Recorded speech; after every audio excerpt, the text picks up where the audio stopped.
दोस्तों, ये केवल एक कहानी नहीं है बल्कि धर्म के प्रति जागरूकता की मिसाल है।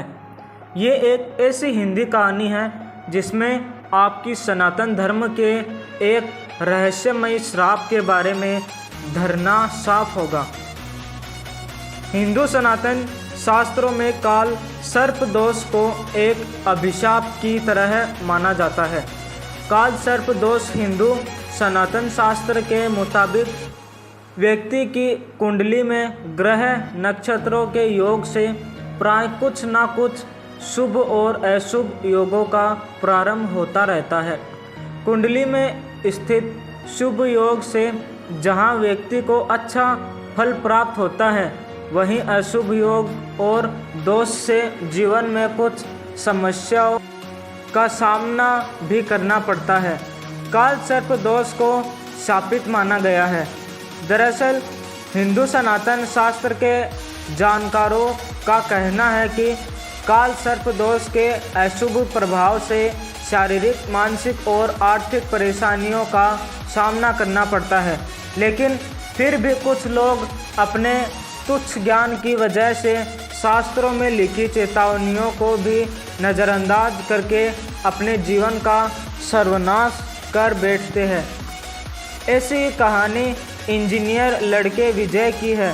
विजय आधुनिक शिक्षा ग्रहण कर चुका था और अब उसे तलाश थी एक अच्छी नौकरी की। विजय पढ़ाई में बहुत होनहार छात्र था, इसलिए उसे अपने ऊपर पूरा भरोसा था कि उसे एक अच्छी नौकरी जरूर मिल जाएगी। अब परीक्षा खत्म होते ही विजय अपने पहले साक्षात्कार के लिए खूब तैयारियां करता है। विजय अच्छी तरह जानता है कि अगर उसने यह नौकरी प्राप्त कर ली तो वह सफलता की पहली सीढ़ी चढ़ जाएगा। विजय साक्षात्कार के लिए अपना बायोडाटा लेकर निकल जाता है। रास्ते में अचानक उसे एक तेजस्वी बाबा मिलते हैं। वह उसे रोक लेते हैं और अपने पास बुलाते हैं और उसके मस्तिष्क को देखकर कहते हैं, तेरा काल सर्प दोष प्रारंभ हो चुका है, सावधान रहना बेटे, और चले जाते हैं। विजय को अपने साक्षात्कार के लिए देरी हो रही थी, इसलिए वह जल्दी जाना चाहता था और वैसे भी विजय को इस तरह की बातों पर कोई भरोसा नहीं।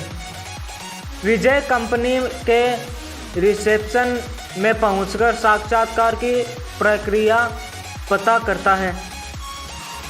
रिसेप्शन में बैठी महिला कर्मचारी विजय को एक कागज़ देती है और उसमें उसकी निजी जानकारियां भरने को कहती है।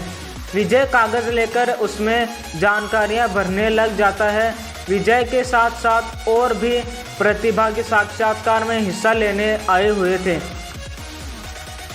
कुछ ही समय में सभी अपनी अपनी जानकारियां भर के कागज़ रिसेप्शन में जमा कर देते हैं। घंटी बजते ही साक्षात्कार का दौर प्रारंभ हो जाता है। एक एक करके सभी प्रतिभागियों को साक्षात्कार अधिकारी अपने चैम्बर में बुलाते हैं और सभी से कंपनी के कार्य से संबंधित प्रश्न पूछने लगते हैं और कुछ घंटे साक्षात्कार चलते ही अधिकारियों को मानसिक थकान होने लगती है।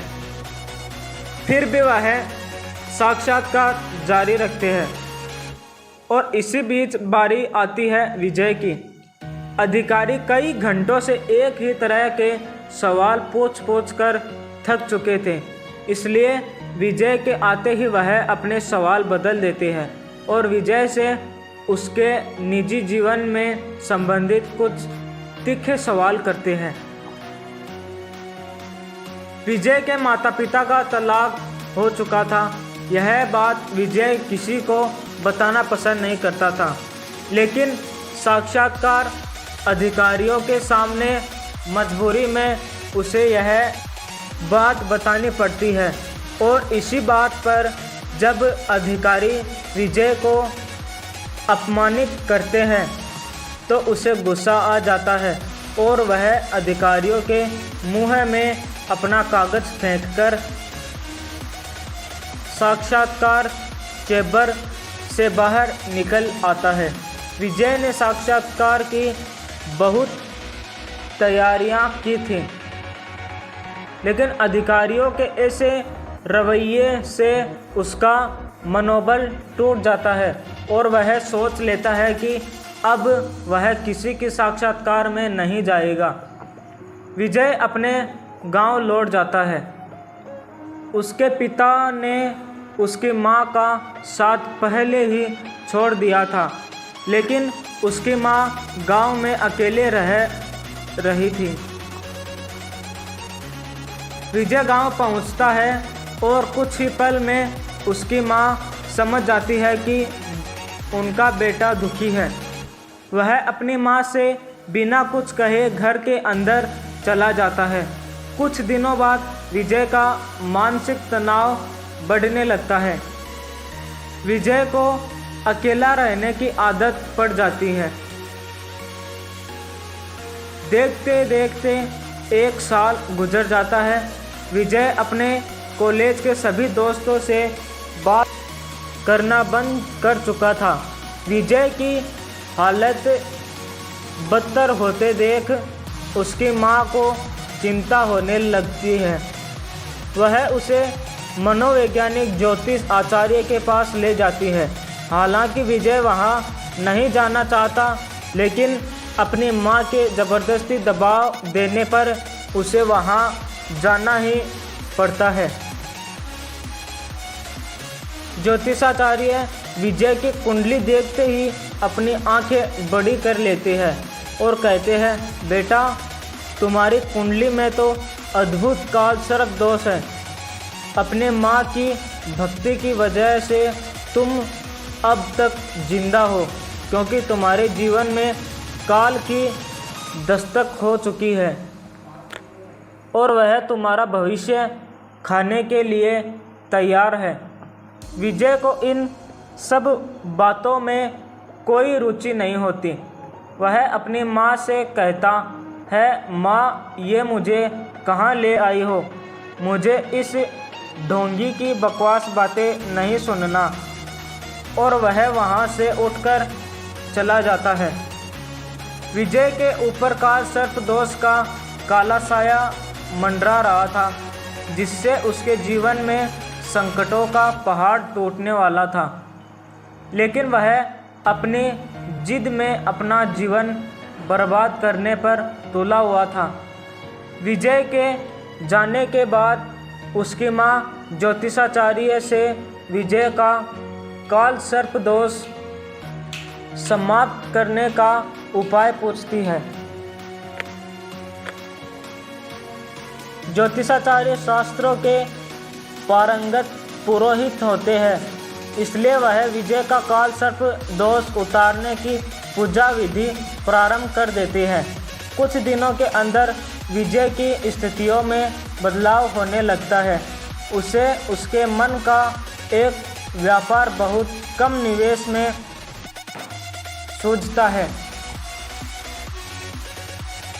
वह अपना काम जमा लेता है और धीरे धीरे उसका दिमाग स्थिर होने लगता है।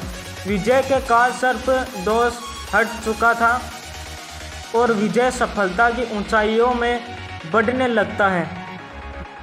वह आज भी शास्त्रों पर विश्वास नहीं करता था, लेकिन भगवान ने उसे अभय दान दे दिया था। विजय की नास्तिकता के साथ ही यह कहानी समाप्त हो जाती है। वीडियो अच्छा लगा हो तो लाइक करें, सब्सक्राइब करें और अपने दोस्तों में शेयर करें।